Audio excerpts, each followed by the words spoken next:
புத்ராய்ட்ஸ் அருகே நிலத்தடி எரிவாயு குழாய் தீப்பிடித்த பகுதியை சுற்றி பொதுமக்கள் ட்ரோன்களை பறக்கவிட மலேசிய வான் போக்குவரத்து ஆணையம் தடை விதித்துள்ளது. பொதுமக்கள் மீட்பு குழுவினரின் பாதுகாப்பு தொடர்பான எந்தவொரு அசம்பாவித சம்பவங்களையும் தடுப்பதற்காக இந்த தடை விதிக்கப்பட்டுள்ளது. இந்த சம்பவம் நடந்த இடமும் ஒரு முக்கியமான விமான பாதையில் அமைந்துள்ளது.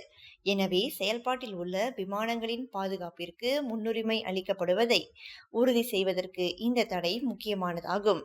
பொதுமக்கள் அல்லது மற்ற உடைமைகளுக்கு ஆபத்தை ஏற்படுத்தக்கூடிய ட்ரோன் செயல்பாடுகள் உட்பட எந்த ஒரு விமான போக்குவரத்து நடவடிக்கைகளும் 1969 வான் போக்குவரத்து சட்டம் பிரிவு 4 ஒழுங்குமுறை 9(8) ஒழுங்குமுறைகள் 140, 144 மலேசிய வான் போக்குவரத்து விதிமுறைகள் வான் விமான போக்குவரத்து உத்தரவுகள் ஆகியவற்றுக்கு உட்பட்டவையாகும்.